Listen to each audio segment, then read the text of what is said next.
சிறகடிக்க ஆசை upcoming episode. நான் இப்போ தான் புதுசாக வீடியோ போட்டுட்ருக்கேன். வீடியோ பார்க்குறவங்க மறக்காமல் சப்ஸ்கிரைப் பண்ணுங்கள். அது எனக்கு ரொம்பவே ஹெல்ப்ஃபுல்லாக இருக்கும்.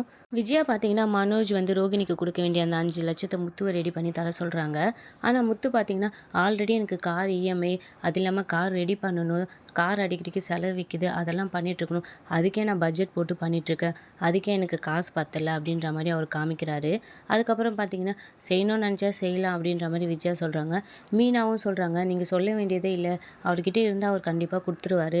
ஆனால் அவருக்கு அந்த இன்ஸ்டால்மெண்ட்டு இஎம்ஐலாம் கட்டுறதுக்கே சரியாக இருக்குதா, இல்லைன்னா கண்டிப்பாக கொடுத்துருவாரு அப்படின்னு சொல்கிறாங்க. உடனே விஜயா, ஆமாம்மா, இதே உன் குடும்பத்துக்குன்னா, உன் தம்பி கல்யாணத்துக்குன்னா அவன் செய்கிறான்ல, இதே எங்களுக்குன்னா அவன் செய்ய கஷ்டப்படுறான் அப்படின்ற மாதிரி சொல்கிறாங்க. உடனே அண்ணாமலை பார்த்தீங்கன்னா விஜயாவை பார்க்குறாரு. நீ மனசாட்சியோடு தான் பேசுகிறீ அப்படின்ற மாதிரி சொல்கிறாரு. முத்துவும் பார்த்தீங்கன்னா இது மனோஜோட பிரச்சனைமா, மனோஜ் தான் பார்த்தீங்கன்னா இதுக்கான பணத்தை ரெடி பண்ணணும் அப்படின்னு சொல்லி பேசிகிட்டு இருக்காங்க. உடனே பார்த்தீங்கன்னா மனோஜ் உள்ளே வராரு. யாரும் எனக்காக பணத்தை ரெடி பண்ண வேணாம், நானே என் பணத்தை ரெடி பண்ணிட்டேன் அப்படின்ற மாதிரி சொல்கிறாரு. விஜயாவாலே அதை நம்ப முடியல. விஜயா பார்த்தீங்கன்னா இதுவே முத்து மீனா ரெடி பண்ணுன்னு சொல்லியிருந்தா கூட நான் நம்பியிருப்பேன், ஆனால் உன்னை அப்படின்னு சொல்லி இழுக்கிறாங்க, அதெல்லாம் இல்லைம்மா நான் ரெடி பண்ணிட்டேன் அப்படின்னு சொல்கிறாரு. உடனே அண்ணாமலைலாம் எப்படி ரெடி பண்ண அப்படின்ற மாதிரி கேட்குறாங்க. என்னோடய ஃப்ரெண்ட்ஸ் சர்க்கிள்ஸில் நான் கேட்டிருக்கேன், என்னோடய பிஸ்னஸ் ஃப்ரெண்ட்ஸ் சர்க்கிளில் நான் கேட்டிருக்கேன், அவங்க தரேன்னு சொல்லியிருக்காங்க, இன்னும் 2 நாளில் பணம் ரெடி ஆகிடும் அப்படின்னு சொல்கிறாரு. எல்லோரும் பார்த்திங்கன்னா மனோஜை பார்த்திங்கன்னா உத்து உத்து பார்க்குறாங்க. உடனே மனோஜ் அதெல்லாம் பணம் கிடச்சிடும் அப்படின்னு சொல்லிட்டு அங்கேருந்து எஸ்கேப் ஆக பார்க்குறாரு. உடனே முத்து அவரை நிப்பாட்டி, உன்னெல்லாம் நம்ப முடியாது, நீ எதையாச்சும் ஏடா கூட வேலை பண்ணி உன்னை போலீஸ் பிடிச்சின்னு போயிட்டு அப்புறம் உன்னை நாங்கள் ரிலீஸ் பண்ணுறதுக்காக நாங்கள் அங்கே இங்கே அலைய முடியாது அப்படின்னு சொல்கிறாரு. அதெல்லாம் ஒன்றும் நடக்காது, எப்போ ஒரு வாட்டி நடந்தது, அதை போய் நீ திருப்பி திருப்பி சொல்லிட்டு இருக்க அப்படின்னு சொல்லி மனோஜ் சொல்கிறாரு. சரி, நீங்கள் ஒரு சத்தியம் பண்ணு அப்படின்னு சொல்லி மனோஜை சத்தியம் பண்ண சொல்கிறாரு முத்து. உடனே மனோஜும் பார்த்தீங்கன்னா தலைமையில கை வச்சுட்டு, மனோஜ் ஆகிய நான் இந்த குடும்பத்தில் இருக்கவங்கள எந்த பிரச்சனையும் மாட்டி விட மாட்டேன், 5,00,000 பணத்தை முழுசாக ரெடி பண்ண வேண்டியது என்னோட பொறுப்பு, இது சத்தியம் அப்படின்னு சொல்கிறாரு. உடனே ஸ்ருதி என்ன பதவி இருக்கிற மாதிரி சொல்கிறாரு அப்படின்னு சொல்கிறாங்க. முத்து ஏதோ ஒன்று பொறுப்பு ஏற்றுக்கிட்டா சரி அப்படின்றாங்க. அண்ணாமலை பார்த்தீங்கன்னா நேர்மையான வழியில் பணத்தை ரெடி பண்ணுறா அப்படின்னு சொல்லி மனோஜ் கிட்ட சொல்கிறாரு. அதுக்கப்புறம் பார்த்தீங்கன்னா மனோஜ் உள்ளே போய் உட்காந்து யோசிச்சுட்டு இருக்காங்க. விஜயாவும் அங்கே உள்ளே போகிறாங்க. விஜயாவுக்கு பார்த்தீங்கன்னா மனோஜ் மேலே நம்பிக்கையே இல்லை. டேய், பணம் எப்படிரா வரும், அந்த பணத்தை வாங்கி அந்த ரோகிணி மூஞ்சில் விட்டு எரியணும், அது கூட நான் லாக்கில்லைன்னு அவன் நினச்சிட்ருக்கா அப்படின்னு சொல்கிறாங்க. உடனே மனோஜ் பார்த்தீங்கன்னா பணம் கண்டிப்பாக வரும்மா, அந்த சக்திவேல் எல்லாத்தையும் பார்த்துக்குவாரு அப்படின்னு சொல்கிறாங்க. என்னடா சொல்கிற, எந்த சக்திவேல்? அதாம்மா என்னோட அந்த நியூமராலஜிஸ்ட், அவர் பார்த்துக்குவாருமா, பணம் கண்டிப்பாக கிடச்சிரும், நீ பயப்படாமல் போமான்னு சொல்லிட்டு விஜயாவை அமுச்சு வைக்கிறாரு. மனோஜ் பார்த்தீங்கன்னா கனகாவை நினச்சிக்கிட்டே பார்த்தீங்கன்னா ரோகிணி உனக்கு பணம் கிடச்சிரும் அப்படின்ற மாதிரி மனசுக்குள்ளேயே நினைக்கிறாங்க. அதுக்கப்புறம் பார்த்தீங்கன்னா முத்துவை காமிக்கிறாங்க. முத்து பணத்தை எண்ணிட்டுருக்காரு. மீனா இதை என்ன பண்ணுவாங்க அப்படின்னு சொல்லி கேட்குறாங்க. டியூ கட்டுறதுக்காக வச்சிருந்த பணம் மீனா அப்படின்னு சொல்கிறாரு. ஏங்க இன்னும் கட்டாமல் இருக்கீங்க அப்படின்னு கேட்குறாங்க. வேறு எப்படி மீனா பண்ண சொல்கிறேன், இப்போ நம்ம அதை கட்டிட்டோம்னா சத்யா கல்யாணத்துக்கு நம்மளுக்கு செலவு நிறைய இருக்குல்ல, வேறு என்ன பண்ணுறது அப்படின்ற மாதிரி சொல்கிறாரு. ஆமாங்க, எங்கள் குடும்பத்தால் இப்போ நீங்கள் இன்னமும் கஷ்டப்படுறீங்க அப்படின்னு சொல்கிறாங்க. என்ன மீனா உன் குடும்பம் என் குடும்பம்னு பேசிகிட்டு இருக்க, அதெல்லாம் ஒன்றும் இல்லை, இது மாதிரிலாம் பேசுகிறத வேலை வச்சுக்காத, நாம் தான் கல்யாணம் பண்ணி வைக்கிறோம், அப்போ செலவுலாம் நாம் தானே பார்க்கணும் அப்படின்ற மாதிரி சொல்கிறாரு. ஆனால் இப்போ கையில் 50,000 ரூபா தான் இருக்குது, ஆனால் கணக்கெலாம் போட்டால் நம்மளுக்கு 3,00,000 ரூபா கிட்ட தேவைப்படும் அப்படின்ற மாதிரி முத்து சொல்கிறாரு. ஆமாங்க, அம்மா கூட 1,00,000 ரூபா சீட்டு போட்டிருக்குன்னு சொன்னாங்க, அதை சத்யா கல்யாணத்துக்காக எடுத்துக்க சொன்னாங்க அப்படின்னு சொல்கிறாங்க. முத்து அதெல்லாம் ஒன்றும் வேணாம் மீனா அப்படின்னு சொல்கிறாரு. இல்லைங்க, அம்மா சத்யா கல்யாணத்துக்காக தான் அதை போட்டிருக்காங்களாம், அதை எடுத்துக்க சொல்கிறாங்க அப்படின்னு சொல்கிறாங்க. அப்போ கூட 1,50,000 தான் இருக்குது, இன்னும் நம்மளுக்கு கொஞ்சம் காசு தேவைப்படுது அப்படின்னு சொல்லி அவங்க பேசிகிட்டே இருக்கும்போது ரவியும் ஸ்ருதியும் வராங்க. அவங்க பார்த்தீங்கன்னா 1,00,000 ரூபா காசை கொடுத்து, இந்தடா இல்லை 1,00,000 ரூபா இருக்குது வச்சுக்கோ அப்படின்னு சொல்கிறாங்க. முத்து எதுக்குடா அப்படின்னு சொல்லி கேட்குறாங்க. இல்லைடா, நீ ஆல்ரெடி நிறைய செலவு பண்ணிட்ட, கண்டிப்பாக சத்யா கல்யாணத்துக்கு உங்ககிட்ட காசு இருக்காதுன்னு எனக்கு தெரியும், அதனால் நாங்களும் அதுக்காக ஹெல்ப் பண்ணணும்னு நினைக்கிறோம், அதுக்காக தான் வாங்கிக்கோன்னு சொல்கிறாங்க. முத்து அதெல்லாம் ஒன்றும் வேணாண்டா, நான் எல்லாமே பார்த்துக்கிறேன், உங்களுக்கும் ஹோட்டல் ரன் பண்ணுறதுக்கு காசுலாம் தேவைப்படும்ல, அதெல்லாம் ஒன்றும் இல்லை அப்படின்னு சொல்கிறாங்க.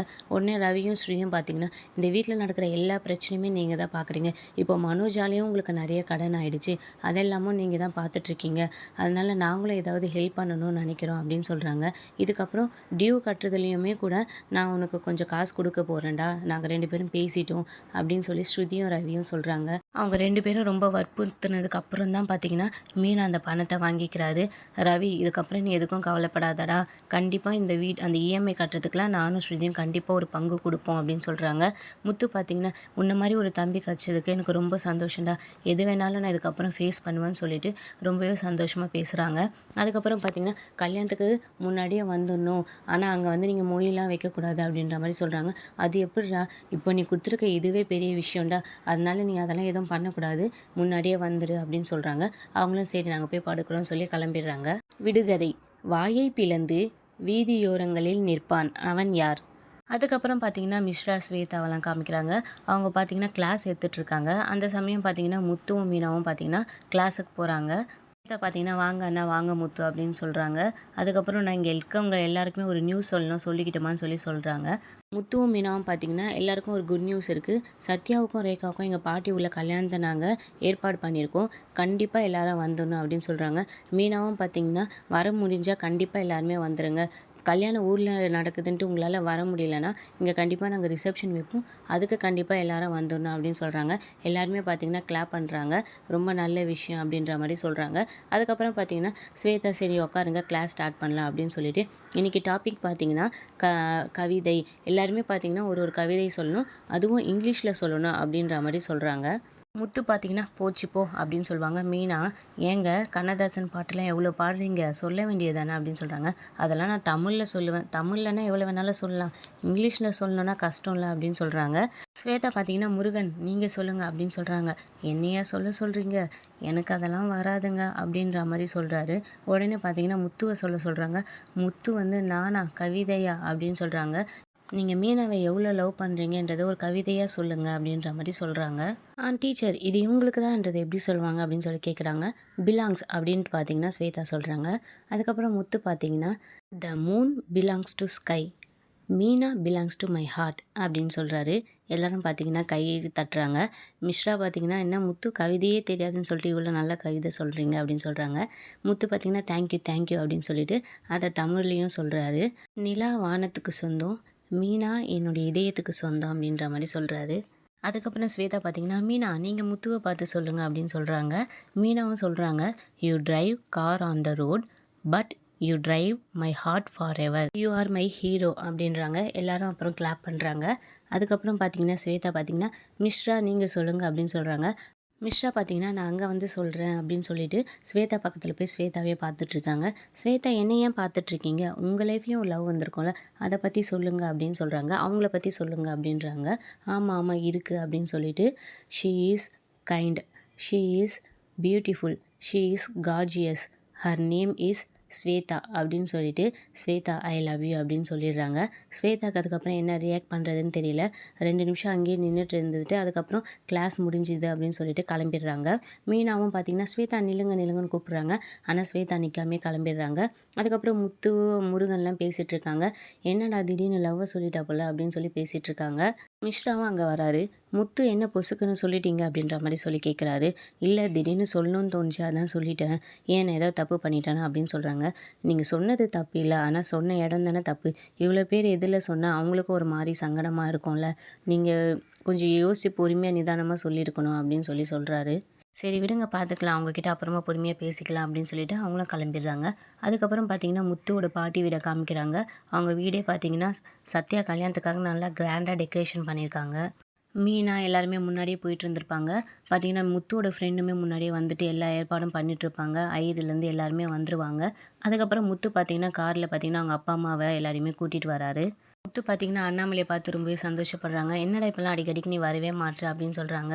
"எங்கம்மா வர முடியுது" அப்படின்னு சொல்றாங்க. அப்புறம் விஜயாவ பார்த்து, "பரவாயில்லையே, நீ கூட இந்த கல்யாணத்துக்கு வந்திருக்கியே" அப்படின்னு சொல்றாங்க. "பின்ன நான் வராம எப்படி? நம்ம வீட்டு கல்யாணம்ல" அப்படின்னு விஜயா சொல்றாங்க. சரி, வாங்கன்னு சொல்லிட்டு எல்லாரையும் உள்ள கூட்டு போறாங்க. அப்புறம் பொண்ணையும் பையனையும் ரெடி பண்ண சொல்றாங்க. மீனாவ பார்த்தீங்கன்னா, "நீ சீக்கிரம் போய் பொண்ண ரெடி பண்ணுமா" அப்படின்னு சொல்றாங்க. அப்படியே இந்த எபிசோட முடிக்கிறாங்க. அடுத்தடுத்து வரப்போகும் விறுவிறுப்புகளையும், சுவாரஸ்யங்களையும் ஷார்ட் அண்ட் ஸ்வீட்டா தெரிஞ்சுக்க மறக்காம என்னோட சேனல சப்ஸ்கிரைப் பண்ணுங்க. என்னோட இந்த புது சேனலுக்கு ஆதரவு கொடுங்க. அது எனக்கு ரொம்பவே ஹெல்ப்ஃபுல்லா இருக்கும். விடுகதையின் விடை: தபால் பெட்டி.